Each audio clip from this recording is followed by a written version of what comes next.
tardes. ¿Se oye bien? ¿Sí? Bueno, en primer lugar, dar las gracias a Juan. Para nosotros como festival pues, es un orgullo, ¿no? y una satisfacción, como diría aquel, el tener aquí a uno de los padres de la novela negra española, de la recuperación de la novela negra española. Y lo que vamos a hacer, si os parece, es, yo voy a presentar la novela muy rápidamente, le daré el turno de palabra a Juan para que la presente realmente la última novela y luego ya intervendrá Fran y abriremos un turno de preguntas por si alguna persona quiere preguntarle a Juan Madrid algo sobre su novela, sus libros, etcétera, etcétera, etcétera. La novela que traemos hoy aquí, Perros que duermen, que es esta, es una novela sobre una herencia. La herencia es la historia de un comisario, de Dimas Prado, un falangista camisa vieja, que de paso aprovecha Juan Madrid para entroncar con la historia de los padres del protagonista. El protagonista es Juan del Foro hijo, que es un periodista y escritor, que es un alter ego del propio Juan Madrid, salvo que Juan Madrid me diga que no y luego explique lo contrario. Es un personaje recurrente en sus novelas que está plenamente identificado con él mismo. Esa herencia o esa historia, como comentaba, el protagonista la acepta y al aceptarla lo sitúa en un viaje familiar de regreso a la guerra civil y sobre todo a la posguerra. Y es una novela que se sitúa al menos en 4 planos que van avanzando en la novela de forma paralela durante las 420 y tantas páginas que tiene. El primer plano es Burgos, durante la guerra civil, cuando se concentraban allí todos los gerifaltes, ¿no? del bando sublevado. Dimas Prado, falangista, como decía antes, recibe el encargo de eliminar cualquier prueba del asesinato de una joven prostituta a cargo de algún gerifalte del futuro régimen. El otro plano son diferentes cárceles de Cádiz o de Toledo a mediados de la década de los 40, sobre todo 45-46, que es donde se retratan las condiciones de vida o de muerte de los presos republicanos, entre ellos el padre del protagonista, también Juan del Foro. Otro plano es la posguerra en Madrid, en una ciudad marcada por el hambre, la supervivencia y la violencia. De nuevo, el otro protagonista, Dimas Prado, el comisario falangista, trata de reconstruir el crimen y busca al asesino del crimen de la joven prostituta del año 38. Y por último, Madrid, en el año 2011, que es cuando la novela ya se actualiza y es la herencia que os comentaba antes, que es cuando recibe la oportunidad de conocer esta historia. Hola. Cuando recibe la oportunidad de dar a conocer esta historia y las piezas del puzzle se van tejiendo a lo largo de estas 420 y tantas páginas. Hay un plano más, como la defensa de Madrid, ¿no? O las peripecias del protagonista tras la muerte de Franco, cuando lo cazan en una redada política, etcétera, etcétera. Casi 4 años y 6 o 7 versiones en función de quién te haga la entrevista. Ahora nos llega esta novela que podemos considerar como la más ambiciosa y completa de Juan Madrid. Es un ejercicio de memoria contra la desmemoria, como él mismo afirma, que supone un homenaje a la República y también un homenaje a sus padres y a aquellas personas que lucharon contra el franquismo. La novela además funciona como una venganza y un ajuste de cuentas de Juan Madrid contra eso que se llama el discurso dominante y contra el pacto de la transición que silenció las historias de muchas personas, entre ellas sus propios padres. Insisto, esta novela es un homenaje a sus propios padres a través de los personajes de Juan del Foro padre y demás.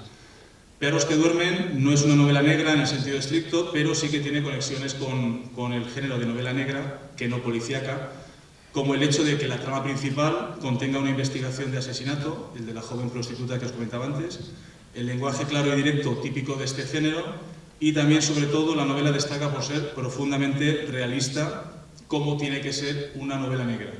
Un tipo de novela, la negra, que habla de la sociedad, de sus miserias y que intenta tapar estas miserias. Sin embargo, la novela lo que hace es intentar destaparlas. Y por ello, porque no parece una novela negra, pero sí que lo es por lo que traemos aquí a este humilde festival llamado Novembre Negre, a Juan Madrid. Ya intentamos traerlo el año pasado, pero un pequeño problemilla de salud nos lo impidió, y por fin este año sí que podemos contar con él. Hay una frase de Vázquez Montalbán, que por cierto está en el libro, que decía: los escritores de novela negra en España somos tan pocos que Juan Madrid es uno de los 2 que hay. Y como uno de los popes de la novela negra, que es española, tenía que estar en este festival. Voy a ser muy rápido con la biografía, y ya voy terminando, de Juan Madrid, básicamente porque lo podéis consultar en la Wikipedia y seguramente dará más datos que los datos que voy a ofreceros ahora. Nacido en Málaga en el 47, republicano e hijo de republicanos, es escritor, periodista, historiador y guionista de cine y televisión, aparte de ser profesor en la Escuela Internacional de Cine de San Antonio de los Baños, en Cuba. Es autor de más de 40 libros, algunos de ellos los tenéis ahí a la venta por si alguien quiere comprar, y es creador también de un buen puñado de protagonistas clave en el género en estos últimos 40 años, como Tony Romano, protagonista de una de las principales sagas, o Flores el Gitano, que también lo conoceréis porque él, Juan Madrid, guionizó la serie Brigada Central. En resumen, uno de los escritores de novela negra más considerados por la crítica, y pionero o recuperador del género, junto a gente como Vázquez Montalbán. Hoy viene aquí a traernos Perros que duermen, esa novela, esa intriga negra sobre la dignidad republicana que os comentaba al principio, y un pequeño homenaje que hace el autor tanto a los que defendieron la República contra el fascismo o el franquismo, como a sus padres. Y ya no tengo nada más. Yo, Juan, te doy la palabra, o Fran o Juan.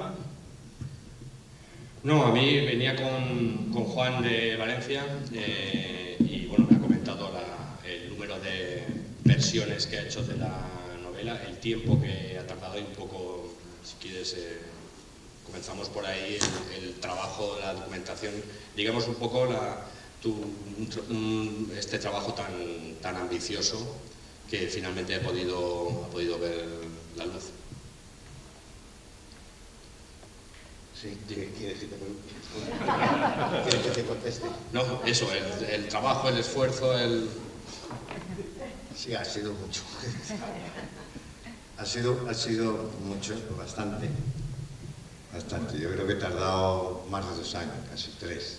3 años, casi 4, no me acuerdo bien. Pero he hecho como 12, creo que 12 o 15 puestas a punto. Es decir, no comienzos, sino novelas terminadas. Yo iba cambiando, iba haciéndolas de nuevo, iba cambiando las fechas, ¿no? Pero luego ya, como me dio un ictus, no me acuerdo cuál fue la que dije yo que se editara, ¿no? Y entonces no quiero averiguarlo, no quiero saber si tenía otra mejor o tal, así que lo voy como hago siempre, cuando ya está la novela, pues lo voy a borrar, ¿no? No es una herencia, es un legado. Es que las palabras son mías, ¿no? Es decir, soy dueño de mis palabras, ¿no? Y hay una herencia, o una herencia puede ser una tía en Castellón, ¿no? O un par de zapatos o algo así, pero un legado es algo que tiene más entidad, ¿no? Yo creo que en una novela las palabras sí tienen importancia. Entonces, del foro que es mi padre de la ficción. El foro significa Madrid, ¿eh? Eso lo sabéis, ¿verdad? No. No fastidies. Sí, alguien del foro, el foro es madrileño, ¿no? Se llama Madrid, Juan de Madrid, Juan Madrid, ¿no? Y es mi alter ego, un personaje que yo saco prácticamente en muchas novelas. Ningún crítico se ha dado cuenta de esto, ¿no? Jamás.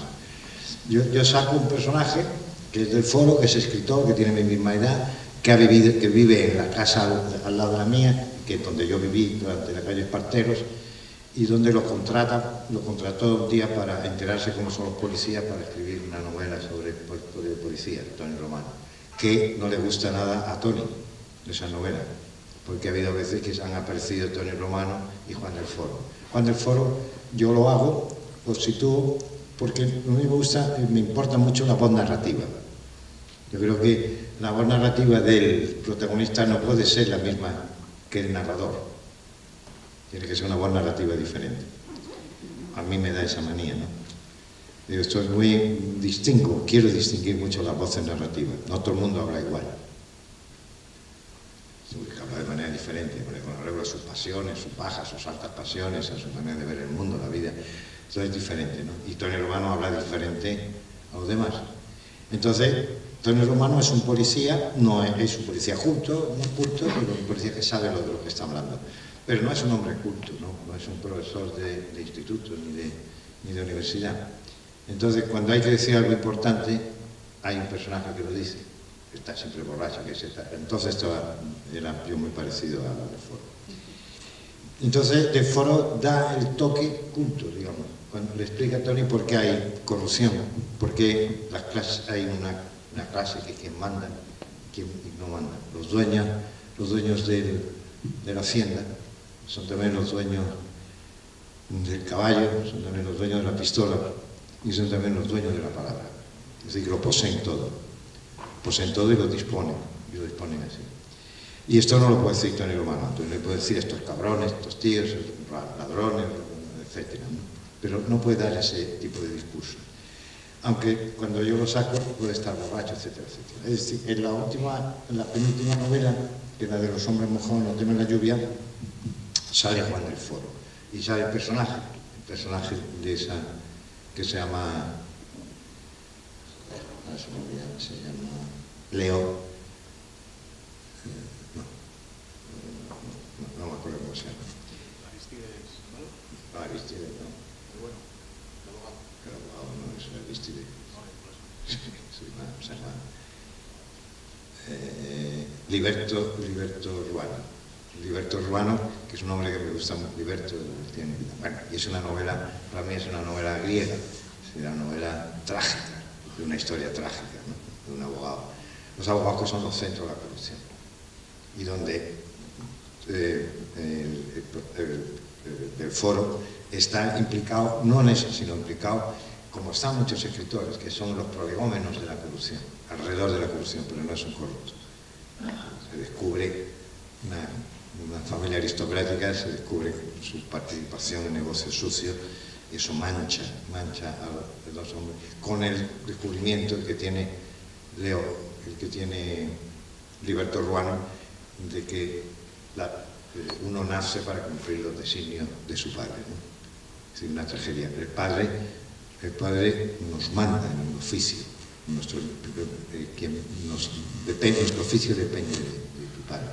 El padre es dueño del oficio, de tu oficio, ¿no? La madre es dueña de otras cosas, ¿no? Entonces, en esta novela que acaban de presentarme muy bien el compañero, lo único que me lo de la herencia, es decir, una herencia, no, un legado.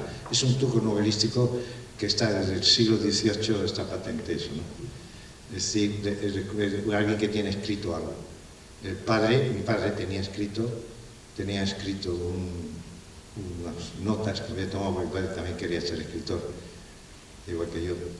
Entonces mi padre tenía escrito una cosa cuando estuvo en el puerto de Santa María, estuvo 6 años, lo condenaron a muerte en Málaga en el 1937, cuando Málaga fue tomado por el ejército italiano, cosa que no sabe nadie, o muy poca gente, porque no importa eso. Pero a mí sí me importa, ¿no? El ejército italiano, una división entera italiana, ocurrió con la toma de Málaga. Cayó como un pastel la puerta de un colegio, ¿no? Había 17 tipos, no 34 tipos diferentes de munición. Las tropas republicanas no tenían aviones, el ejército tenía 2 o 4 ametralladoras, no recuerdo ahora, un ejército de 7.000 hombres milicianos, donde no tenían armas, el 60% no tenían armas. Iban al frente a coger las armas de los muertos, ¿no? Y esas armas no disparaban. Por ejemplo, ni saltaban. No disparaban las armas porque no tenían seguridad de que la munición que tenían fuera a funcionar. Madrid no le manda tampoco, ya había condenado a muerte a Málaga, cayó en el 7 de febrero de 1937. Yo tengo la relación del día 6, el día anterior, los oficiales de milicia, donde podían ser panaderos, técnicos, con que supieran leer y escribir ya eran oficiales. Si alguien sabía leer y escribir, lo nombraban oficial de la milicia. Si era licenciado universitario y si eras doctor universitario, inmediatamente estabas en el Estado Mayor, entrabas en el Estado Mayor. Es decir, un ejército sin municiones, así enfrentado, sin municiones, simplemente donde la reunión de los países democráticos, en mayúscula, crea el comité de no intervención para que no se participe en la guerra con España. La guerra con España querían que se asfixiara por falta de ayuda. Sin embargo, Rusia, la Unión Soviética, ayuda a España bajo salario, es decir, pagan todas las armas. España tenía muchos fondos en oro, porque durante la Primera Guerra Mundial estuvo como tierra de nadie, y el capitalismo español fue la época de bajas gordas de capitalismo, fue en esa época, los años 20, año 22. Más de 500 millones de pesetas oro. Todo eso se vende a la Unión Soviética y todavía hay taxistas, me preguntó, hay que ver los republicanos que se quedaron con nuestro oro, ¿no? Y todavía te explican, tío, ¿quién te lo ha contado eso? No, dímelo, me gustaría conocerlo. No, allí en la barbería lo ha dicho la gente, es decir, todavía hay gente que se cree eso, ¿no? Es una de las tonterías que el franquismo ha dado a muchos, ¿no? La guerra sorda del franquismo, sobre todo de que acabo de leer una biografía de Mola, general Mola, y bueno, y general Mola tenía todos los tópicos, contaba todos los tópicos que ustedes se les pueden ocurrir, o que sus abuelos y tal, hay todavía algunos que cuentan tópicos, ¿no? Uno de los tópicos.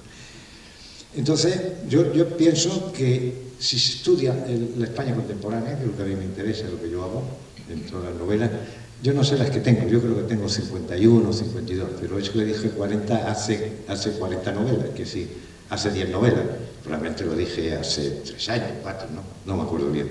Pero yo creo que tengo más de 50, no los he contado.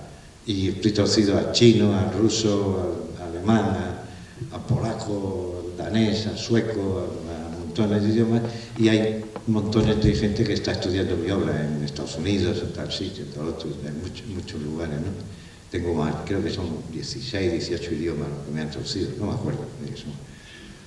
Tampoco pongo en la solapa de los libros los premios que me he ganado, porque parece que los premios están todos comprados, ¿no? Y no tienen importancia ninguna, te ayudan a vivir, claro. Pero no me engaño, ni digo, no, me han dado Planeta, me han dado esto, no. He ganado 5 o 6 premios, 7 en la Unión Soviética, en otros muchos sitios, en España. Ahí no era lo que he ganado, era de otra manera, pero también te lo daban, ¿no? Me hicieron rico cuando estuve allí en el año 87, ¿no? Vendí 400.000 ejemplares de novelas. Y ahora, cuando he vuelto a Rusia, que he vuelto antes del ictus en noviembre del año pasado, del 2016, cuando fui, descubrí que me habían robado 4 libros, así que me habían utilizado sin pagar, es propio de la Rusia de hoy, ¿no? De esto, ¿no? Donde nada más que hay poetas. Ellos me dijeron, ¿no? Que a nosotros nos gusta mucho la poesía, digo, pues esta es la que más os gusta, ¿no? La del robo, ¿no? Entonces, a mí me habían traducido 2, me dieron un premio por vender tantísimo, etcétera. Me trasladé al Hotel Ucrania, en fin. Y gracias a estar en el Hotel Ucrania me di cuenta del golpe de Estado mientras yo veía de las habitaciones de Ucrania, que Ucrania era para diplomáticos y tal, y no me hicieron nada. Le dije a cambio de 16 que iba a bajar a hacer la crónica. Me dijeron que no hacía falta. Y entonces me di cuenta que me iba a ir de cambio 16. Y efectivamente, a partir de ahí, cuando ocurrió la próxima, que también parecida, me di cuenta que ellos sobraban cambio 16, entonces llamé fascista, todo esto acebriano. Y luego me dijo Juanito Cruz, que está por ahí, todavía sigue hablando por ahí, entonces me dijo que si le pedía perdón al director, que me iba a perdonar y que volvería a cambio 16. Entonces, pues hice intención de tirarlo por la ventana, ¿no? Porque se asustó un poco, pero Maruja y toda la gente me decía, bueno, ¿por qué no te quedas? Si a mí también me han hecho putada. Digo, no, pero tú a ti te hacen putada, esto te queda. Yo me hace una putada y me voy, ¿no? ¿Por qué estás aguantando aquí? Entonces se lo tomaron como chulería, se lo tomaron como una protesta, que es típico, ¿no? Maruja Torres y Rosita, todos los amigos que tenía en el país, que tuve en el país, los saludaba, pero ya no eran amigos míos, evidentemente. Y yo, parece que tenían que aguantar mucho también, pero se quedaron allí. Pero no era para vivir, para ganar dinero, sino para ser rico, porque allí en el país se era rico. El país, siquiera cuando trabajaba yo en el país, vendía, pues era fácil, vendía más de 100.000 ejemplares de un libro, ¿no? Era facilísimo cuando trabajaba en el país, ¿no? Bien, entonces, después de estas pequeñas peripecias, creo que tiene que ver con el discurso de un escritor, alguien que se gana la vida vendiendo lo que hace, ¿no? Yo me relaciono mejor con los lectores, no solamente aquí, sino con lectores que me escriben, que me mandan cartas, que hablan conmigo, que les importa, no le importa mi literatura, pero que no le importa la crítica. Yo, después de esto, que he tenido un éxito bastante muy reconocible, ¿no? La editorial todavía no me ha hecho una crítica ninguno de los periódicos más importantes del país, es decir, de la escala nacional. No había hecho ningún país donde he trabajado, en el mundo donde también he trabajado, es decir, el periódico de Cataluña, La Vanguardia de Cataluña, no me han hecho ninguna crítica, ¿no? Me han hecho la noticia, ha sacado un libro nuevo, bonito y tal. Excepto La Razón, que me atacó, afortunadamente, lo agradezco muchísimo, diciendo que me había creído yo que la República había ganado la guerra, o sea, algo completamente absurdo, ¿no? Y que la República estaba perdida, que ya sabíamos, no se pudiera escribir sobre la República. Cuando la República Española es algo desconocido, así que hay que saber bastante. Es decir, hay que ser político o querer saber algo de la República, si no, no se sabe. Sí, hay médicos, hay gente que no sabe qué pasó en la República, qué hizo la República y por qué se levantó la República. Y dicen esa cosa que me parece una barbaridad terrible, que sí, los dos hicieron violencia. Entonces, eran muy violentos los dos, sí, claro. Y yo les digo, es que la violencia da igual. Sí, a mí la violencia me da igual que lo haga. Quien haga violencia es malo. Y bueno, entonces, defender que un esclavo se defienda de la agresión de un señorito que quiere, que desea que él siga siendo esclavo, es la misma que la que tiene el señorito cuando ataca a un esclavo. Es decir, es igual, o estamos todos locos, o no sabemos darnos cuenta dónde está el norte, dónde está el sur, el este o el oeste, ¿no? Es decir, está muy bien lo que usted opine, me da igual, pero yo opino que la violencia no es la misma, o la que hace una mujer para defenderse de un hombre, de un superior, de alguien que tiene todo el poder, ¿no? Y que te está machacando. Entonces, yo sé lo que sé también lo que no sé cuando una cosa está bien, sé cuando no está bien aproximadamente, y sé cuando hago una obra buena y cuando no la hago, o me faltan cosas, etcétera, etcétera. Pero me acerco mucho a reflexionar sobre mi obra. Y sé que esta obra me gusta mucho. He trabajado bastante tiempo en ella. Y no es tanto una cosa, mi padre estuvo en la República, pero no estuvo era maestro de talleres en un sitio, estaba en otra. Mi madre era muy joven, tenía 16 años, fue miliciana, murió en 2004 con 98 años, había sido miliciana, todo esto, comunista, pero era de familia rica, de familia muy rica en Málaga, hija de los descendientes de un pintor famosísimo, ¿no? Muy famoso en Málaga, Muñoz de Grey. Que sepa de pintura, pues era un monstruo que vivía ya viejo, un valenciano. Y mi padre, sin embargo, era un hombre que había hecho el bachillerato pagado por la República, espectacularmente en un año solo bachillerato, se había hecho ingeniero en 2 años, y en el 36 era un joven ingeniero y estaba trabajando en los talleres que habían tomado con las armas los obreros, cuando la toma de Málaga habían expulsado a los señoritos del taller y lo habían hecho al servicio de la República, ¿no? Eso es, mi padre no fue nunca a la guerra, sí estuvo a la guerra, pero en el 37 para. Es decir, yo no hago un retrato de mis padres, yo hago un homenaje a mis padres, y entonces pienso que la lucha contra Franco, no la República, la lucha contra Franco es de los monumentos éticos más grandes que ha habido y que hay en Europa. No hay en Europa otro monumento como eso. Esa lucha constante que han tenido el pueblo español contra una dictadura fascista como esa, sucia y fascista, ¿no? El resultado lo estamos viendo ahora, ¿no? Estamos viendo ahora que no va a ninguna parte, ¿no? Y entonces yo quería, porque desgraciadamente quería esto, que era contar la España de hoy, pero a través desgraciadamente tenemos que contar con la guerra civil, ¿no? Tú no puedes no puedes hablar de la España de hoy sin la influencia de la guerra civil, no puedes. Nos ha marcado la guerra civil. El negar la guerra civil nos marca y nos sigue marcando más. Saber que hay más de 100.000 hombres, mujeres, en las cunetas de este país, nos sigue marcando. Es el único país del mundo, un país en una guerra civil, donde tiene la gente todavía en los caminos, enterrados, que no han sido sacados durante 40 años, ¿no? No han podido salir, ¿no? Y trabajo también en la memoria histórica, junto a gente, y cuando voy a la memoria histórica hablo con catedráticos, profesores de institutos, profesores y tal, y no lo saben bien lo que es la guerra civil, no lo saben. Los niños no tienen absolutamente ni idea. Entonces, hay un problema ahí grave, ¿no? Bastante grave, porque si tú no conoces tu pasado, no vas a conocer nunca tu futuro. Es decir, no vas a apostar por tu futuro, no vas a tener futuro. Es una generación entera sin futuro. Le han quitado el pasado. Y es una manera, quitar. Por eso hay puristas un poco berzotas que dicen, no, a mí la memoria histórica no me gusta. Bueno, entonces, ¿cómo le llamaría usted? La memoria de fulanito, de menganito, no, la memoria histórica, es decir, de un pueblo que históricamente tiene una memoria, que existe todavía esa memoria. La gente piensa en eso, no es unas ganas de hacer de nuevo, hacer una guerra civil o que paguen en la guerra civil, no, eso no lo ha dicho nadie.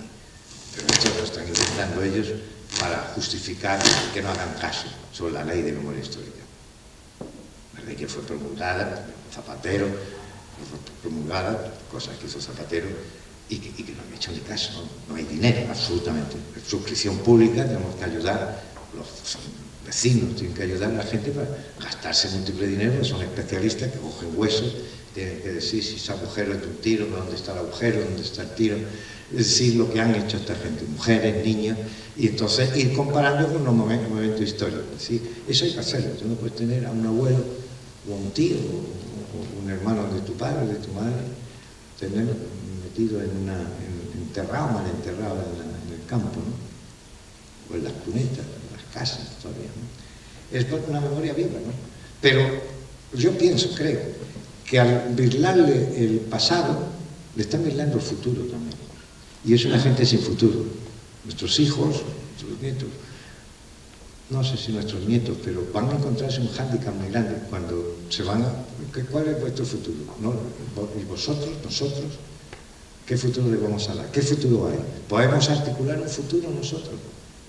Hay que contar con la guerra civil siempre, ¿no? ¿Por qué no se juega la guerra civil? O dígase, ¿qué queremos? ¿Una república?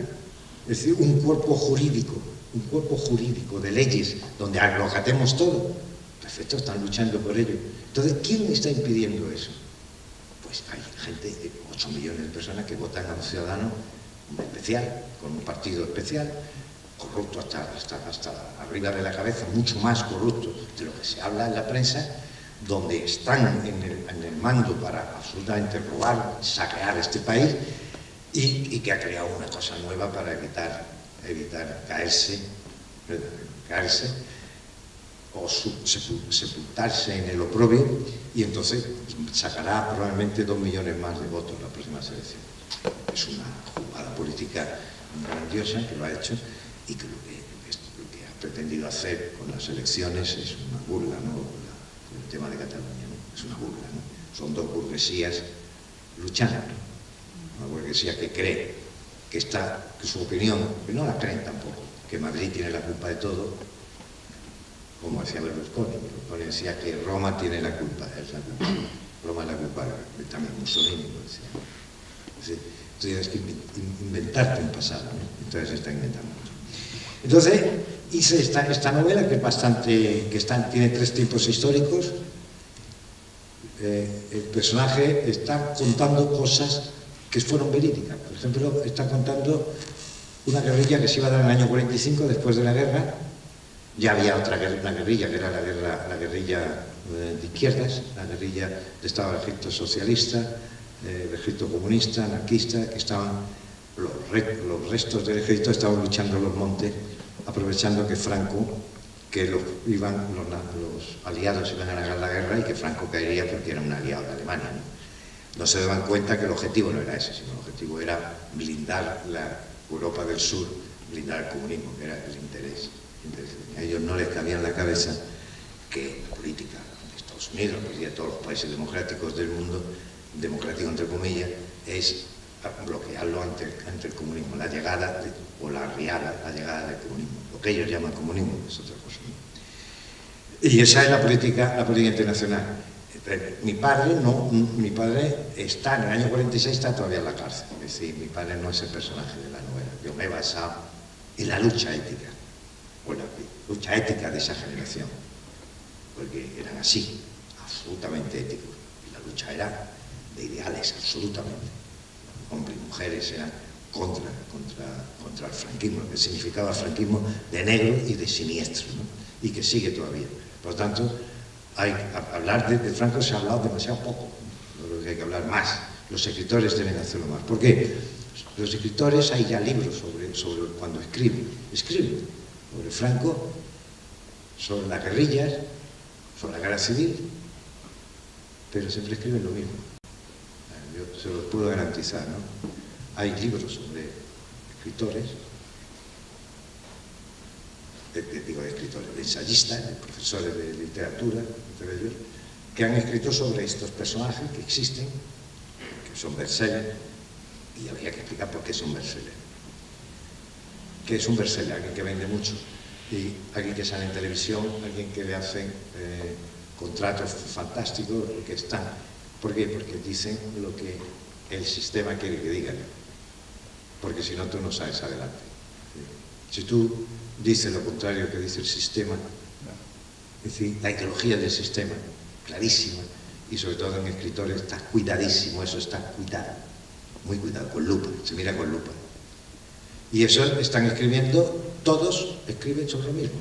Es decir, hubo dos Españas, no, tres Españas. Hubo una España que no se metía con nadie, esto es falso, no se metía con nadie. Otros dicen que eran los falangistas y los comunistas por un lado y los demás pues iban por otro lado. También es falso. O sea, se han inventado unos estados de ánimo como si eso fuera un juego. Como decía a mí, uno dice, ahora no te enfades, Juan, pero si quieres el próximo día vamos y nos ponemos a cantar canciones comunistas. Eso no es lo que yo quiero, ¿no? No es lo que yo quiero, que cantemos canciones, ¿no? Pero que sea.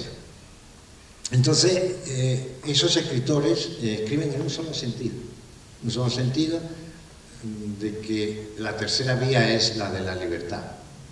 Se han inventado esa tercera vía, que es la libertad, está todo el mundo de acuerdo con eso, no hay nadie que lo ponga en cuestión, como si hubiera una gente que lo que quieren o que quieren estar luchando ¿contra quién?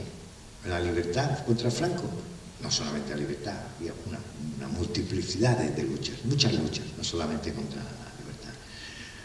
Pero esto lo dice gente que a su vez está en un sistema de una brutalidad bestial. Stalin sí, fue muy bestia Stalin, sí, pero los que están en contra de Stalin están viviendo, me parece muy bien, yo también estoy en contra de Stalin, pero los que están en contra de Stalin están viviendo en un estado tan duro como el de Stalin. Es decir, absolutamente duro. Si no prueba usted a estar en contra, ¿usted lo que le hace? Bueno, si no hace nada, no le hacen nada. Pero es decir, en Francia, en Inglaterra, en Estados Unidos, en España, es decir, hay una digamos, ortodoxia absolutamente increíble como la que tenía Stalin. Es decir, están en contra de Stalin viviendo regímenes que son como los de Stalin. Es decir, porque son el régimen americano, el régimen francés, etc. Donde se vive en un estado que no es paradisíaco, de vida para los enemigos del sistema. Ahora, si no eres enemigo del sistema, estás cojonudo, claro, evidentemente, eso está claro. Hay actores de cine que, por haber dicho sus opiniones muy conocidas, donde ya llevan 5 años sin un solo trabajo. Es decir, no le da trabajo a nadie. Nadie se atreve a darle trabajo. ¿Y tú cómo vendes los libros? Los llevas a una editorial y la editorial te lo publica. Claro. Pero ¿y si la televisión no te dice, no sale nunca?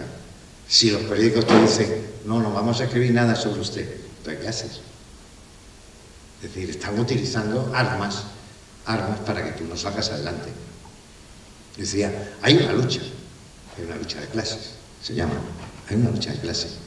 Si estás en una clase diferente a la que escribe, pues no te dan paso, te impiden el trabajo.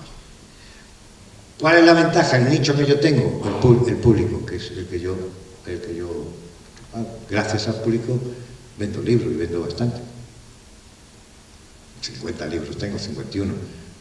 Son muchísimos. He trabajado como periodista hasta el 94. He trabajado en revistas muy progres como Cambio 16, etcétera, etcétera. Pero gracias a que tengo 50 libros, tengo algunos derechos de autor, pero es muy difícil que yo salga en televisión, es muy difícil. O que me den un premio.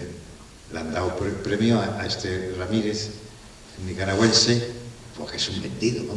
Es un vendido, absolutamente. Es un vendido, le ha dado el premio Cervantes y está feliz, ¿no? Y es un absoluto vendido, ¿no?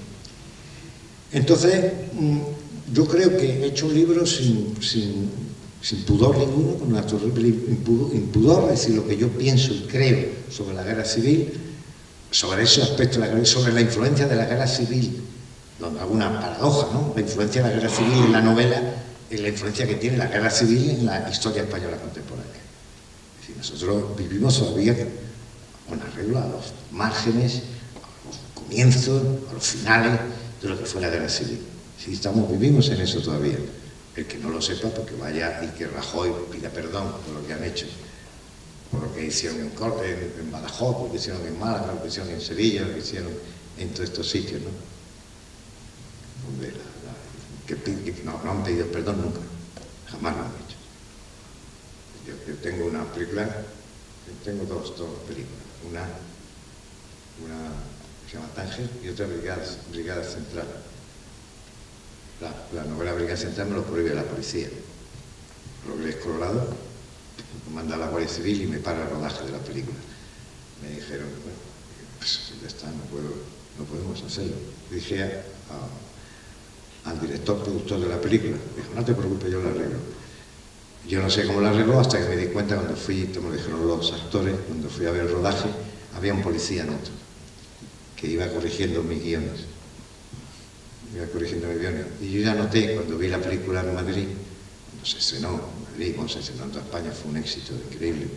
Pues yo quería hacer una película donde ponía de manifiesto los guiones de una película, de una serie, pero poner de manifiesto la lucha entre la antigua policía franquista, en el año 80 y tanto, y la nueva policía esperanzadora que se acababa de crear, del nuevo régimen, que luego fracasó, la mierda del régimen del 78, una mierda, ¿no?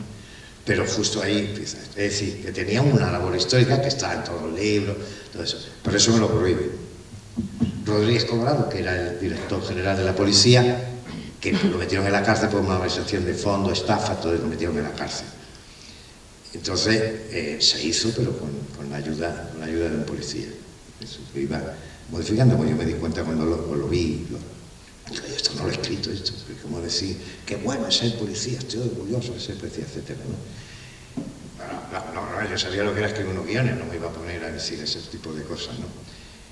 Pero cuando hago mi película Tánger, con un guión mío, y lo hago porque no había guionista, no había director, y el productor me dijo, tú tienes narices de... Bueno, me dijo otra cosa, tú tienes narices de hacer la película. Digo, venga, vamos a hacerla, y la hice. Y entonces la policía me prohíbe también, pero estamos ahora. La película fue en el 2004, y entonces te lo prohíben.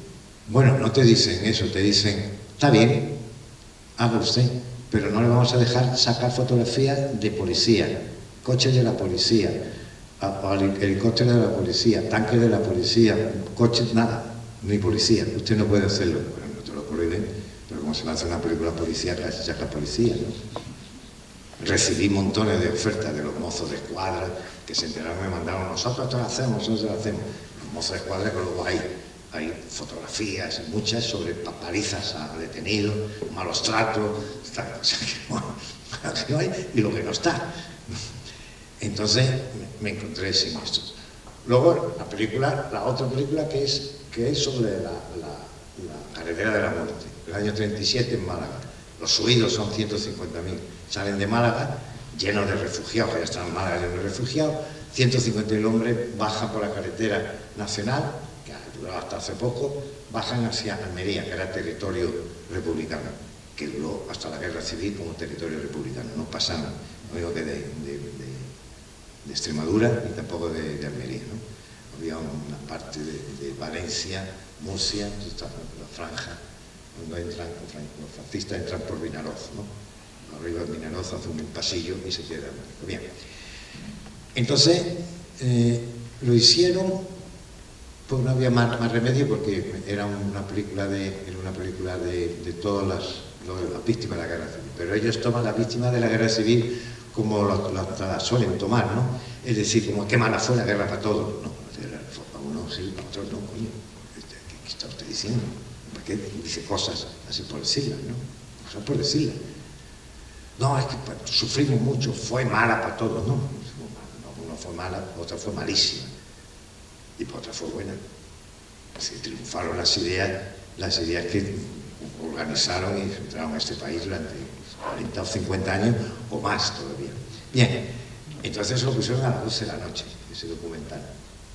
Ya no lo han puesto más. A las 12 de la noche. Yo lo he puesto en teatro, lo he puesto en sitios, pero yo me canso de... Vamos, no lo hago. Fue el director de comercial de mi editorial.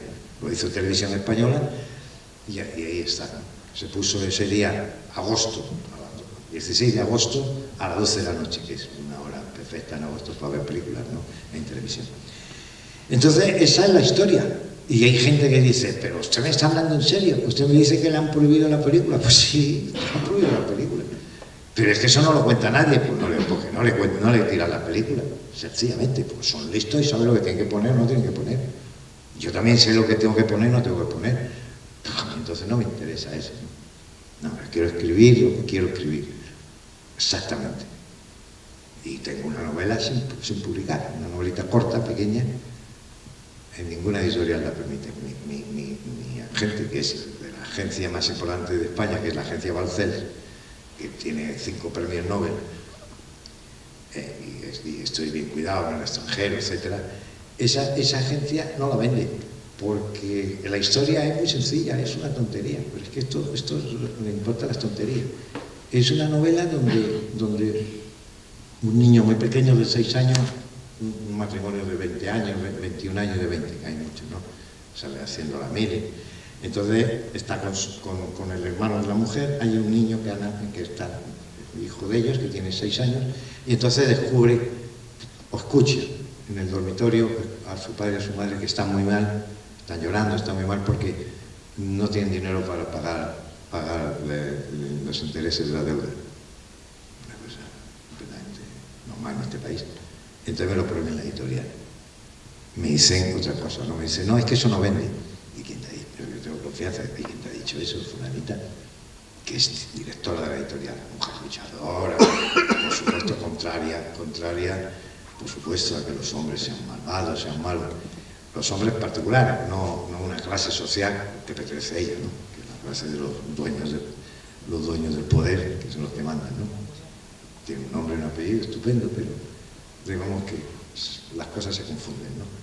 Entonces dice, no, es que yo he hecho encuestas, mentira, yo he hecho encuestas y me dicen los libreros que ese tema no es importante, que eso no vas a vender nada, que eso no es importante eso.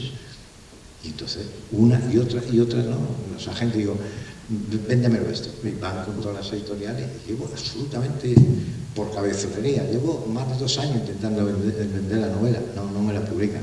Y yo tengo una facilidad tremenda en publicar, no tengo absolutamente ningún problema. Novela que hago, novela que se publica. Bueno, los editores no son tontos, saben que voy a vender, que una cosa son las autoridades y otra cosa es el público, los lectores. Yo lo tengo desde que soy joven. Me leían Cambio 16, mis reportajes, y ahora me leen las novelas. y saben de qué te coger, si no, no lo compran. Si no, no compran mi novela. Es raro, un tipo que no me conoce es raro. Dice, no, este va por este lado, este va por el otro. Yo, ¿por qué la voy? Por el de siempre. No tengo más. Es decir, cuento lo que está. Cuento lo que los demás no cuentan. No cuentan. Absolutamente. Pero haré otra novela, haré otras, no necesariamente esas, donde no salgan esos personajes, ¿no? Es decir, que para mí la escritura es un ejercicio no solamente de literario, un ejercicio puramente de ficción, de escribir la vida de otros, es decir, que parezca que es verdad, sabiendo que es mentira. Porque hay otra gente que escribe de otra manera, pero yo escribo ficción, es decir, quiero que parezca verdad, quiero que la gente crea que es verdad. La mayor parte de la gente me dice, esto es verdad, esto te lo han contado, esta es la historia de tu padre, esto es la historia de esto es verdad. Y yo digo, ¿te parece verdad? Sí, entonces es verdad. A mí el Quijote me parece más verdadero que otros personajes de otras novelas, es un auténtico, para mí me parece absolutamente verdadero. Esa es la maravilla de la ficción, y yo trabajo con la ficción. ¿Qué es? Salvando la distancia, ya voy a terminar, de alguna manera es contar una historia pero con teatro, es decir, teatralmente, los personajes actúan. Es decir, no es el narrador que dice mi padre era un vago, mi padre no le pegaba a mi mujer, o mi padre le gustaba cantar por la mañana, no. Yo pongo al padre cantando, pongo amando a la mujer o odiando a la mujer. Es decir, yo hago que sea muy estrecha la relación entre el lector y el libro. Eso es una ficción, está ya inventado. Pero luego hay mucha gente que no escriben eso, que escriben el viejo relato, que es antiguo, que no es el relato realista, literatura realista de ficción, ¿no? Sino que es otro. Te cuentan rollo y te dicen lo que le pasa a los personajes. Desde el principio ya te lo dicen.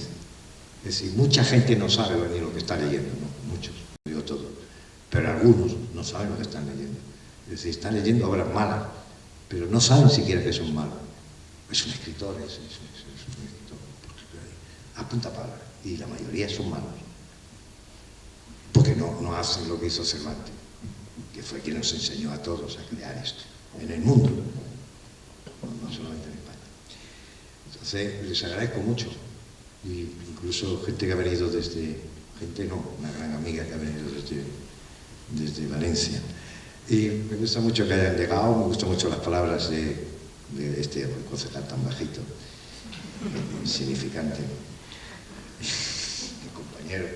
Muchas gracias por estar aquí tan a gusto con ustedes, ya se me ha quitado el frío y se está muy bien.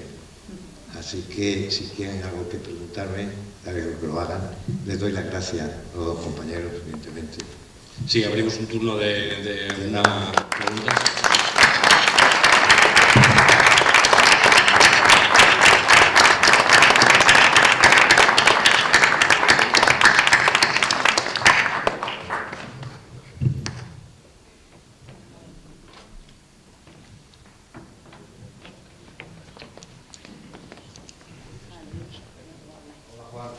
Sí, un placer que verte fuera de...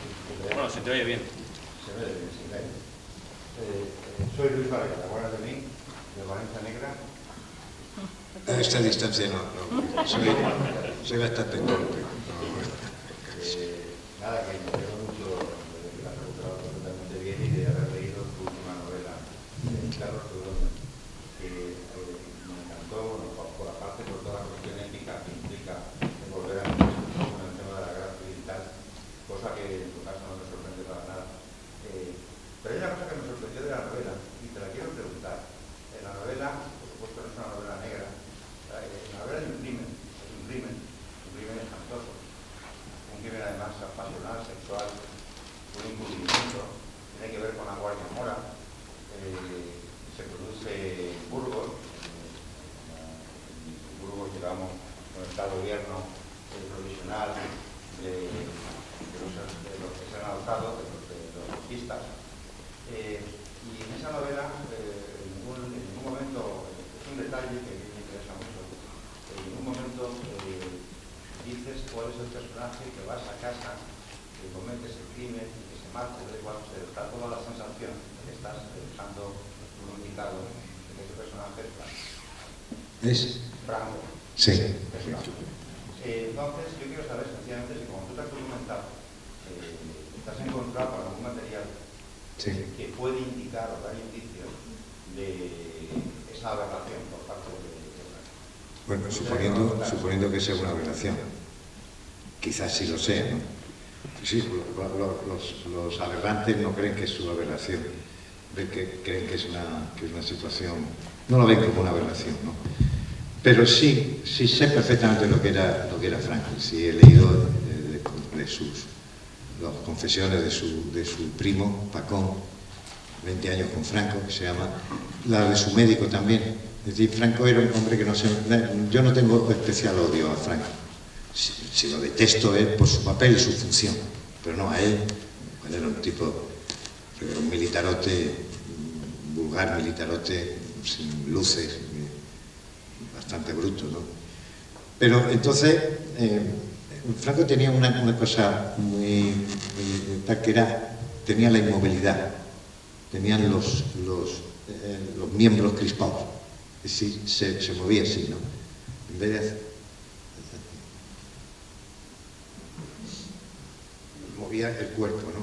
Franco no movía los músculos. Es un caso también que lo estudian los psiquiatras, donde no sonríe o sonríe muy falsamente, es decir, no se movía. Y entonces no hay pruebas de esa aberración. Pero es evidente que entonces, que tenía unos 50 y tantos años, ya podía estar de lleno en eso. Es decir, está claro que no era un hombre con alegría sexual. No lo era. Se sabe perfectamente. Es decir, por poco que se haya estudiado a Franco, no tenía eso. Es decir, tenía una tara. Y yo creo... No, eso, pero se dice de mucha gente. Se dice de Chávez, también de Fidel Castro, nos ha dicho mucha gente. Y cada día están descubriendo más cosas de Chávez y todo eso, ¿no? Pero no, Hitler también se decía que había perdido los testículos, pero Aznar no los ha perdido, miren. Y Aznar quizás sea peor, ¿no? Aznar es todavía peor. No, los cachorros fascistas son especialmente malos, ¿no? Pues, más malos que el padre, ¿no? En ese aspecto, ¿no? Entonces, la editorial luchó mucho por ese libro, porque saliera, que fuera Franco. Yo quería que fuera Franco. Es decir, yo quería una novela policíaca donde el asesino fuera Franco. Y decía, que salgo. Me dijo, pues, Juan, se van a cabrear, los de Burgos, se van a cabrear esto, la asociación, te van a pegar un tiro. Yo, pero que no, que ya ha habido gente que la ha querido pegar. Es decir, que en este país hay mucho bestia. Y yo no que sea chulo, pero le dije, bueno, pues aquí, que estoy aquí, no sé, pero no. Y entonces, al final, tardamos mucho, al final yo decidí que lo pusiera tan ambiguo, que aquí ya ha dicho alguien que dice, sí, que dicen que es Franco, y que no. Lo he dejado demasiado ambiguo, aunque yo creo... También yo hice una novela donde el niño era homosexual. Una novela para niños, para jóvenes. Pero eso es la primera vez que sale. Pero yo hice encuesta con la gente y me decía, pues no es, otro sí, la mayoría decía que sí era, sin nombrarlo. Claro, pues si no nombra, entonces lo que diga el autor va a misa, ¿no? Pero yo no quería, yo creo que lo dijera otro. En mi novela el narrador no lo dice otro personaje, como hacía Don Quijote, sí. Yo creo la ficción, ¿no? Ese teatro. La novela es un teatro, ¿no? Cada personaje habla un discurso con una finalidad determinada, ¿no? O sea, no habla por hablar, sino con una finalidad determinada. Ese es el arte de la novela que nos enseñó Cervantes a todos, ¿no? Entonces, yo creo que me lo he perdido. Es decir, pues no soy suficientemente valiente. Yo quería que Franco es quien ha matado a este tío. Y toda la historia es así, porque si no habéis leído la novela, Dimas Prado es el que investiga el crimen, que quiere ser policía, todo ese diálogo. Dimas Prado, cuando los falangistas son apartados del poder por la Segunda Guerra Mundial, cuando Hitler está perdiendo la guerra, los asesores de Franco y el propio Franco dice, joder, que hay que cambiar porque nos van a asaltar, excelencia. Entonces, pues quita a Dimas Prado, que es director adjunto, porque los directores se saben que eran los directores de seguridad, era casi toda gente de Estado Mayor, estaba en manos de los militares. En este caso me he inventado un cargo que no hay, que es director general adjunto de seguridad, que es quien manda en toda la policía, la brigada política social entera.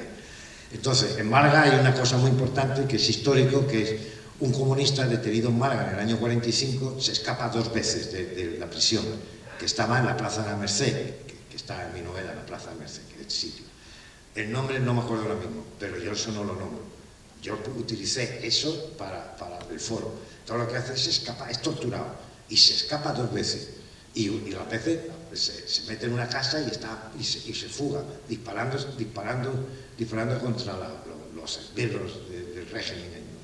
Y es que es un héroe, de tipo se escapa, lo vuelven a coger por un chivatazo, lo meten en tal y se vuelve a escapar. O sea, esto es un personaje, esto para hacer una película, si es que eso interesa, pero eso no interesa a nadie, no interesa a nadie. Otra pregunta que quiero hacer, que es importante, la operación de la CIA, en la que el foro confía, toda la historia es que lo pillan cuando están preparando una operación. Si todavía no existía la CIA. Bueno, una operación de inteligencia militar de los americanos que parece que iban a desembarcar. Eso ocurrió de verdad, eso es un dato histórico. Eso te iba a preguntar. Eso es un dato histórico, yo meto muchos datos históricos. Entonces, lo hace la República en el exilio, no puede nombrar a los comunistas porque ya están cabreados con los comunistas, como siempre, pero sin embargo, la gran parte de la fuerza que vale la pena son comunistas y que están en la sierra, están en los montes, Toledo, están en León, están en Andalucía, están en la sierra. Y entonces yo pongo que del foro, que ya he estudiado en Moscú, en el año 45, he estudiado en Guerra Rápida, que hay una organización en Moscú que se va generando por la Guerra Mundial. El año 41 es invadida Rusia, Kiev y Moscú y Petrogrado, de golpe por 2 millones de von Paulo, 2 millones de soldados, que causaron, ¿sabes cuántas muertes? Sí, me parece que sí, 5 millones de muertos. 5 millones, 27 millones de muertos. En total, yo digo en la campaña. ¿Querías que era más? No, digo que en total sí, pero que en esa campaña hacen 5 millones de muertos, yo creo que unos 5 millones de prisioneros. No, 27 millones lo que costó la invasión. Sí, pero en toda la guerra. Bueno, en toda la guerra. En toda la guerra fueron 2 años, 3 años. Del 41 al 45, 4 años. Y mueren 27 millones, pero hay que darse cuenta de esos 27 millones. Y luego dice Stalin, joder, ¿cómo que? ¿Y Inglaterra, cuando la Segunda Guerra Mundial, había libertad de expresión en Inglaterra? Como Stalin, no había libertad de expresión. Y se hacía lo que decía el gobierno en Inglaterra. Con Churchill, sí, estoy hablando, sé lo que pasó, pues soy licenciado en Historia Contemporánea y sé cómo era el régimen de Inglaterra durante la guerra, y en Francia durante la guerra, con De Gaulle allí en el exilio, etc. ¿no? Y Stalin pero la gente, es decir, los 27 millones sin fábricas, arrasado todo. Entonces, ¿cómo organiza un país? Con un poder único, ¿cómo se puede hacer? Es decir, no sale eso cuando se ataca. Cuando se ataca, eso no lo cuenta nadie, ni Teodorov, ni los libros que se han escrito, eso no cuenta. Sino como si fuera un país normal. Bueno, pues es un país normal que es totalitario. Pero bueno, ¿por qué? Bueno, quiero decir, hay una injusticia muy grande en los análisis, muy grande. Es decir, no hay análisis serio, no se habla en serio, no, se dice siempre con la ideología por delante, ¿no? Bueno, entonces yo en esto, lo que pasó es que Estados Unidos lo organiza. Estados Unidos es muy importante en la época esa, porque está Roosevelt, el presidente Roosevelt, que no es que fuera de izquierda, pero era un hombre, digamos, ideológicamente sano, vamos a decirlo, lo más de izquierda que puede ser un liberal norteamericano, y más su mujer, Rebecca, Eleanor, sí, bueno. Y luego el secretario de Estado, que no me acuerdo el nombre, pero que sí era por las leyes, por cómo salvaron la lucha contra el paro terrible que en el año 29, el año 30. Entonces, ¿qué pasa? Que Roosevelt muere, toma el poder Truman, inmediatamente para la conquista. Estaba organizado hasta el ejército que iba a ocupar Madrid, claro, pues no podían tener en el sur de Europa un régimen fascista. con guerrillas en Grecia. Es decir, digo, esto va a ser la hostia, esto va a ser la leche. Con Grecia y Atenas, que era un polvorín, Yugoslavia se estaba levantando, una lucha. Se ha acoplado, traen palo. Sí. Bueno, te quiero terminar rápido. Entonces esto existió, se sabe las fuerzas que iban a bajar por los Pirineos, se sabe toda la operación. Entonces los americanos son los que paran la intervención. Y entonces sé de gente que cayó en esto. Y hay un libro de un profesor que es de Motril, profesor universitario, que se llama, me parece, La Gran Aventura, o así, un tomazo así de grande, donde habla de esa operación que es conocida. Y desconocida por gran parte del público, que eso no le interesa, ¿no? La guerra y lo que hizo los tanos, eso no tiene interés. Pero ese personaje está en la Unión Soviética y yo quiero que aparezca también en otra novela, los 3 años que pasa la Unión Soviética hasta la invasión en el año 41. ¿No? Porque hay muchos españoles en Moscú y en todo, en Novgorod y en Kiev, hay muchos españoles. Y en Alemania hay españoles. Hay un libro de Eduardo Pons Prades que se llama Los españoles durante la Segunda Guerra Mundial, donde hay españoles en todo, soldados republicanos hay en todos los frentes del mundo, en Vietnam, en Argelia, en los desiertos, en Yugoslavia, en Alemania, luchando. Entonces, la guerra contra el fascismo, ese monumento ético, era contra el fascismo, no era con Inglaterra, con Francia, era contra el fascismo, hasta que se exterminaron, murieron de tristeza, de cárceles, y entonces el cambio tan potente que se dio es la vuelta que se dio en el año 45 a la paz del año 45 y la España del 45, que nosotros nacimos en esa época, nacimos ya en esa transformación del año 45 que se hace después de lo que significó la guerra de España, como posible transformación de la economía, de las costumbres del país, etcétera, etcétera. Sin contar luego el 68-67, que fue un reverdecer todavía muy potente, que estuvo también a punto de acabar en el sistema. Digamos, esto a grosso modo estoy contando lo que había que decir, más cosas y todo esto, ¿no? Pero eso es un poco la historia, ¿no? Y a mí me gusta contar eso. Más preguntas. Buenas tardes.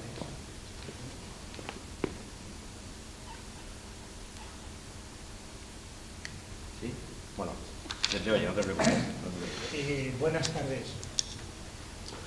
En primer lugar, ha sido un placer escucharle, no le había escuchado personalmente y para mí ha sido un placer escucharle.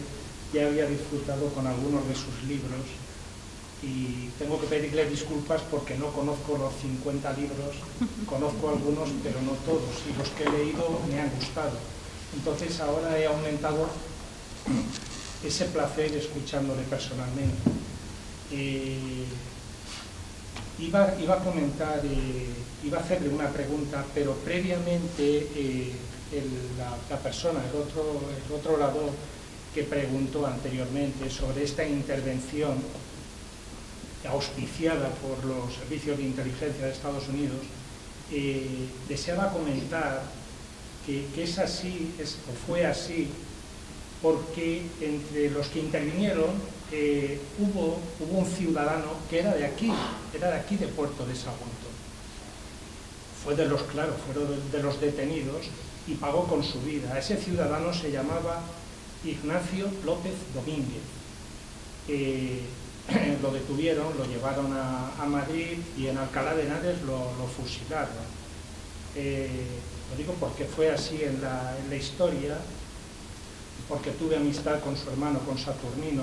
Ambos pertenecían al arma de aviación y eran ciudadanos de aquí. Saturnino pudo salir a Francia y combatir contra los alemanes en la resistencia, e Ignacio, que pasó al norte de África, pues bueno, tuvo este destino tan trágico, que lo fusilaron. En el año 45, perdón. Sí, 45 lo fusilaron en enero del 46. Hay por ahí un libro que se llama Noche de Reyes o Día de Reyes, un libro pequeñito que habla de esos detenidos en la cárcel, pero bueno, a mí me lo comentó también y me pasó documentación su hermano. Quiero decir que es así, y nosotros de aquí, del puerto de Sagunto, estamos también implicados en esa parte de la historia. Pero mi intervención era porque de todos esos libros te localicé uno ya hace unos años que me encantó. Bueno, es un libro que se sale un poco... Es un libro de historia, a mí me encantó, La mano negra. Es este libro, cuando lo localicé, me gustó mucho, ¿no? Había estado leyendo alguna cosa y de Clara Lida, pero cuando lo leí, la forma de relatarlo, el destino que le preparan, que le quieren preparar al maestro, ¿no? Tiene que ser ejemplarizante, tiene que hacerlo desaparecer, porque para eso es el maestro. Y es histórico, es un libro histórico. Es histórico, es un pequeño ensayo histórico. Sí, es histórico. Eran dos preguntas. La primera, además de este, ¿tiene de toda esa vasta producción, ¿tiene algún otro ejemplo de trabajo histórico que yo no conozca y que me pudiera Mire, bueno, le agradezco sus palabras muchísimo, ¿no? Le agradezco sus palabras muchísimo. Es un libro que es un poco raro, porque tiene también, como lo hago yo, es decir, meto la ficción en lo que es un relato verdadero, como en este caso de La mano negra. La primera vez que la Guardia Civil inventa un documento donde lo hacen los campesinos andaluces y lo hacen para justificar la represión contra la Primera Internacional. Esto es todo histórico. Es decir, la Guardia Civil, un personaje de la Guardia Civil muy famoso, con nombre y apellido, donde ellos dicen que el documento, ese supuesto documento, dice que a los burgueses, a los dueños, terratenientes, hay que quemarlos vivos. Eso nunca lo ha dicho el anarquismo, jamás, nunca lo ha dicho, ni lo ha dicho nadie. Quemarlos vivos, eso y su familia entera. Claro, eso se cogían luego a los anarquistas, que era la mayor parte de la Primera Internacional, y los quemaban vivos, eso sí, los quemaban vivos. Entonces, ahí yo lo que tengo inventado, lo único es que mi abuelo, que es verdad, no es porque mi padre y tanto estos rollos que yo tengo, mi abuelo, que yo no conocí a mi abuelo, pero sí a mi abuela, las mujeres de mi familia son longevísimas. Mi abuela murió con 105 años. Y yo me acuerdo de hablar con ella, mi abuela se llamaba Silveria, mi abuela. Y entonces, su marido, el padre de mi padre, era camarero, pero había escrito, los camareros escriben, ¿no? Y los trabajadores también. Es decir, escribe cualquiera que sepa lo que va a escribir. Y él escribía Torrijos, una pasión por la libertad. Él tiene un libro que lo tengo yo sobre el general Torrijos, que fue fusilado por Fernando VII en las playas de Málaga. Es decir, un defensor republicano. Y era republicano federal. Mi abuela me decía, no, republicano federal. Es decir, el problema de ahora, los que decían que España se iba a solucionar, según decía Pi Margall, el gran republicano federal. El Pi Margall, que era que esto estaba formado de naciones y que había que crear entre las naciones un concierto para la paz, es decir, para crear una comunidad de paz y tal. Y él de joven, eso sí, me lo dijo mi abuela, había sido con la guadaña, ¿cómo se llama? Segador, si es que he tenido un ictus, ¿no? Y se me olvidan a veces, no, sí, se me olvidan las palabras. Entonces había hecho segador. Entonces me inventé la historia de segador de él, pero para eso me basé en historias de segadores, de Jovellanos, de mucha gente, ¿no? Para que fuera verdadera. Y lo puse como verdadero. Pero también cuando lo presenté dije también esto. Y dije que debía haberlo hecho en la... Como no hicieron una segunda edición, no, si no hubiera explicado qué es lo que tenía que haber hecho, ¿no? Diciendo que el libro era verdadero. Yo tengo una carta de Clara Lida, que la conozco, una carta muy cariñosa de Clara Lida, donde ella es una historiadora de una gran categoría, absoluto, que yo adoro. Entonces, diciéndome que el libro estaba muy bien, que le gustaba mucho y que había tal. Y le dije que no había utilizado su libro, pero que había utilizado la misma fuente, los periódicos de la época, panfletos, y sobre todo había utilizado una cosa que me agradeció mucho ella, que era una historiadora, es que para el dinero habían conseguido lo que daba el Estado en las cárceles para la comida de los presos. ¿Se da cuenta? Entonces decía, costaba un bollo de pan esto, un kilo de pan esto, un arenque esto, no de tocino esto, es decir, cómo era el valor adquisitivo. Entonces descubrí perfectamente cuál es la miseria increíble, espantosa, histórica que ha tenido este puto pueblo. Es decir, que no ha tenido más que hambre y desesperación. Se comía, y luego lo que comían los guadañeros, ¿no? ¿Cómo has dicho? Los segadores, era un kilo de pan diario. Es decir, ganaban 10 pesetas el padre. Las mujeres 5 pesetas y 2,50 los niños. Todavía iba toda la familia. Se comían el gazpacho y podían tener 3 cigarras de cigarro. Y el vocabulario de ellos, eso lo conozco. Entonces paraba el representante de los... porque venían como tribus, eran como familias, o una familia entera, con todos los niños y tal, a las tiendas de tal. Entonces hay una famosa huelga, que es la que yo narro ahí, la famosa huelga de Guadaña extendida, no quieren. Entonces el ejército manda soldados para que hagan la guadaña y joder la huelga. Y lo cuento en ese libro. Y entonces aparece la mano negra. En esa lucha feroz sale el guardia civil, los guardias civiles que crean la historia esta.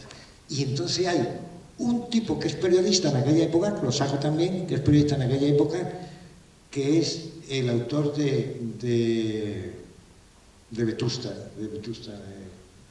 Clarín. Un reaccionario como la copa de un pino, absoluto, repugnante,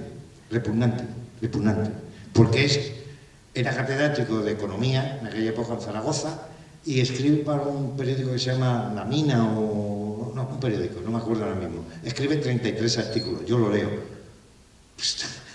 Que si tienen hambre, apenas se habla del hambre, no habla del hambre. Hablan de lo jodido que es para los patronos el que están haciendo huelga los de la Internacional, y los culpables de todo son la Internacional. Y entonces cuenta un cuento que escribe que se llama El incendio, en honor de eso. Un incendio que es un anarquista que mete una bomba en la Biblioteca del Estado, en la Biblioteca Nacional. Pues eso, ¿desde cuándo los anarquistas han puesto bombas en una biblioteca? La Biblioteca Nacional. Eso es. Galdós hace otro, porque es un suceso público donde la gente se está muriendo de hambre. Dicen que es una epidemia de hambre en Andalucía. Se muere la gente, se está muriendo la gente. Es decir, la historia de la clase obrera de todo este país es espeluznante, así, espeluznante, como los esclavos romanos. Es decir, se moría la gente materialmente de hambre, materialmente, se van muriendo los caminos. Les dije que es una epidemia. Y entonces, según no quiero decirte otra vez que se me ha olvidado el nombre, los de este escritor famoso, Clarín, que me perdone Clarín, este reaccionario impresentable que es Clarín. Presenté una ponencia yo en la ciudad de Pau, en Francia, cuando yo terminé joven y terminé la carrera de Historia, porque utilicé también esto, donde dice, como este hombre puede escribir sobre cualquier cosa, está cegado, no ve. Los pobres gente son los vinateros de Jerez, que es que no están recibiendo, los obreros no quieren trabajar, pero así, es decir, de una bestialidad, de una brutalidad increíble, ¿no? Y entonces todo eso yo lo utilicé en esto, lo leyeron la CNT, yo estuve de joven en la CNT, muy de joven, en la CNT, y pensaba que había que ser un poco más libertario, que lo que somos, y todavía lo sigo pensando, que hay que ser un poquillo más libertario, no estamos... estamos transigiendo demasiado, un poquito, ¿no? Pero ya no soy anarquista. Pero esto, como un regalo, eso lo regalé y ellos gozaron muchísimo del comité anarquista, que yo todavía doy charlas de vez en cuando, ¿no? A los compañeros, que la sede estaba ahí en la calle Libertad, curiosamente. Tenía la sede el Partido Anarquista de Madrid, la CNT de Madrid, ¿no? Así que esa era la vinculación con este libro, que me gusta mucho que le guste a usted. Ahora voy a hacer otro libro, porque lo bonito de esto es que por primera vez en la historia Y la historia, bueno, la Guardia Civil detiene a 7 inocentes, son 7 inocentes, absolutamente, con un juicio y los condena a garrote vil. ¿En primera instancia no? No, es después, sí, lo digo para hacerlo fácil, vamos, para darme prisa, ¿no? Pero, y luego, por primera vez, hay un asalto de una ciudad. Jerez de la Frontera es asaltada por los campesinos pobres, miserables, con guadañas, con palos, con escopetas de caza. Es asaltada la única vez que esa ciudad corrompida, como el Jerez de la Frontera, que sigue siendo absolutamente corrompida, con la vieja corrupción de siempre, porque no ha sido lavada por nada, y sigue. La historia de este país continúa. De opresión, de robo, y sigue hasta la fecha. Y si no se cuenta, pues eso es como nos vamos a enterar. Yo le quiero, ahora en la segunda parte de la pregunta, lo que le quería pedir es otro tono. En este libro último, Perros que duermen, que también me ha gustado, en la página 381 tenía precisamente subrayado esa frase que la ha citado. La larga lucha contra el dictador durante 40 largos años es el monumento ético más importante del siglo XX europeo. Entonces, lo que le estaba pidiendo ahora, ¿cuál es la rendija a la esperanza que le estoy pidiendo, que nos puede ofrecer con esta frase? ¿Cómo podemos recoger esa frase, ese monumento ético, en el momento que estamos y hacia el futuro? Eso es lo que le pido. Sí, pues la respuesta es la única que tengo yo y la única que he defendido yo, que es luchando, no hay otra. Luchando nosotros, no de otro país, de otra gente, no, nosotros, reuniendo y hacer sociedad, ser los societarios, hacerlo de todo, luchando, no hay otra manera, no hay otra. No quedarnos en casa, no quedarnos quietos, sino luchando. Y esa es la única solución que hay. Reunirnos y luchar. No hay otra. Y decir no. No hay otra, compañero. Y que se den cuenta que existimos, que somos muchos y que somos los que más, y que sufrimos, que estamos jodidos y que ya está bien. Bueno, pues si no hay más cuestiones... Joder, que ganas tiene de irte.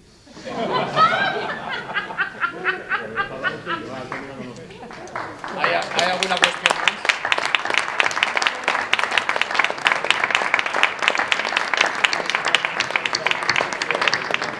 Es que me ha gustado esa frase, esta frase final, de que seguir luchando y no hay quedado.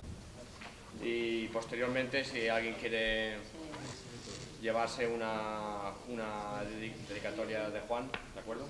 Pues vamos a hacer entrega.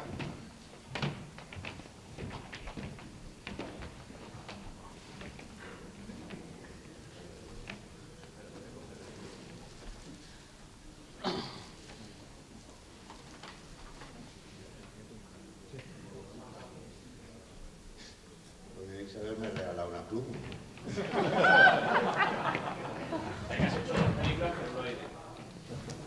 Bueno, este es el premio que tenemos del Noveno Negre y este año el premiado otra vez que vamos